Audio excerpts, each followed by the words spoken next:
네, 안녕하세요. 린입니다.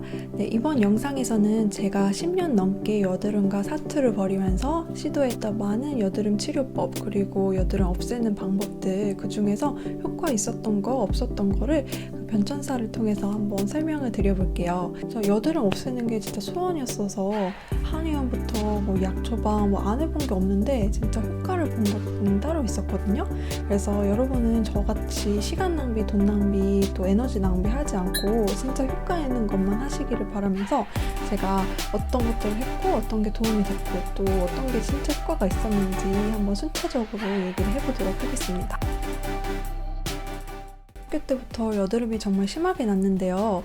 이게 유전이어서 부모님은 지나갈 거다 말씀만 해주시고 뭐 제가 돈이 있는 것도 아니고 피부과는커녕 이제 여드름 화장품 정도를 사용했어요. 그래도 지금은 착한 성분의 여드름 화장품들도 꽤 많이 나오는데 라떼는 멘톨, 뭐 시트러스 그리고 알코올들이 들어가 있는 화장품들이 진짜 많았거든요.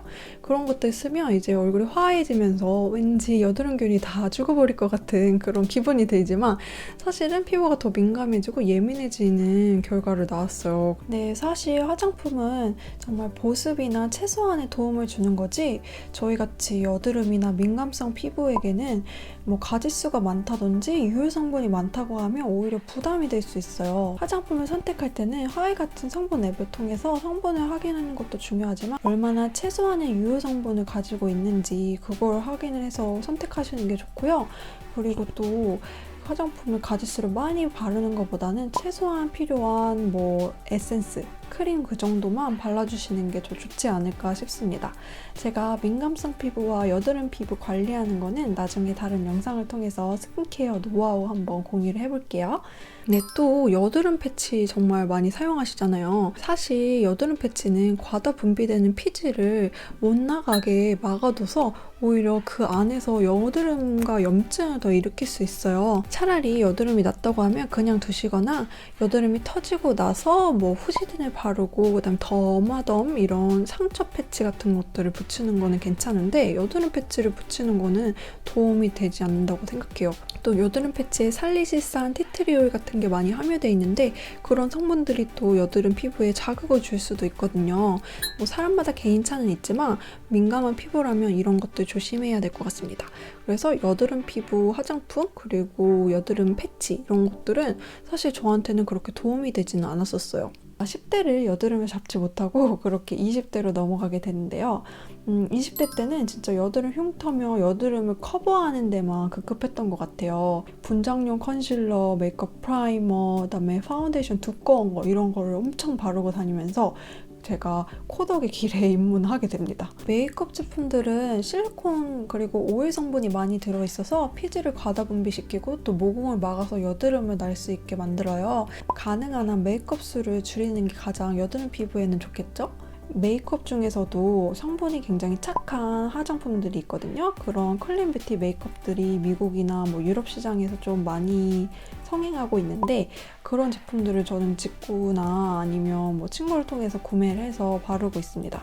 그래서 결과물은 조금 예전보다 좀 덜 커버됐지만 피부는 훨씬 더 좋아하고 또 저도 발랐을 때 불쾌하거나 이제 따갑거나 그런 느낌이 전혀 없어서 잘 애용을 하고 있고 무엇보다 발랐을 때 여드름이 나지 않는 경우가 많아서 저는 꾸준히 애용하고 있거든요.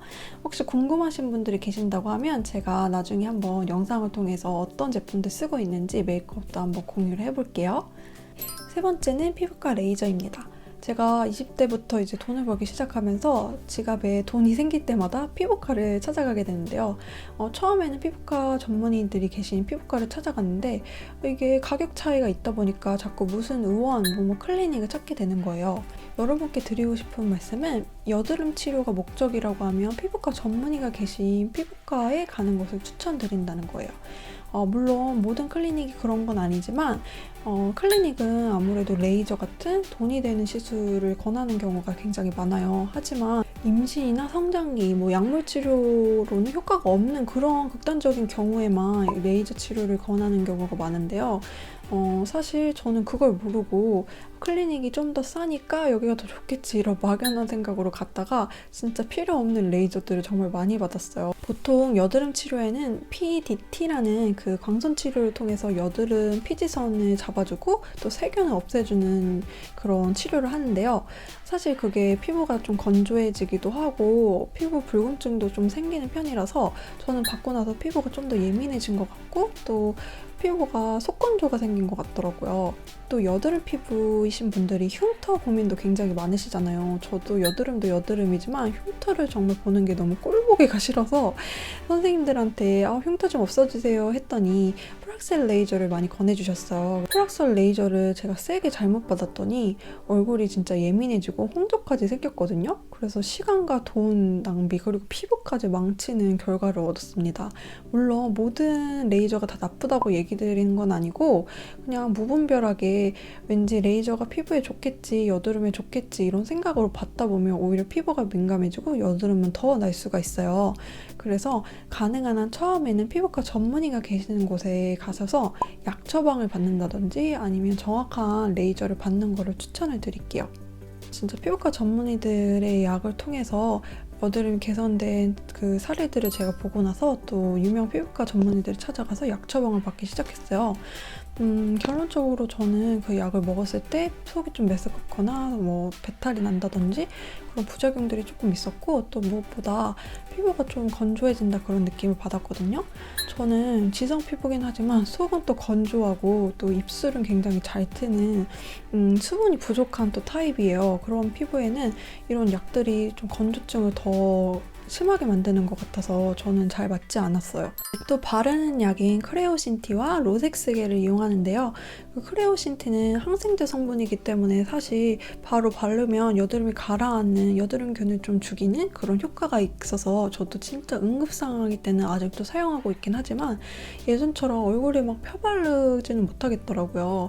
아무래도 항생제이기 때문에 여드름뿐만 아니라 또 정말 좋은 피부에 좋은 균도 죽일 수 있는 성분이잖아요. 그래서 피부의 자생력을 떨어뜨리고 피부를 결국에는 민감하게 만들 수 있거든요. 그래서 장기간 사용하는 건 저는 좋은 생각이 아니라고 생각을 하고요.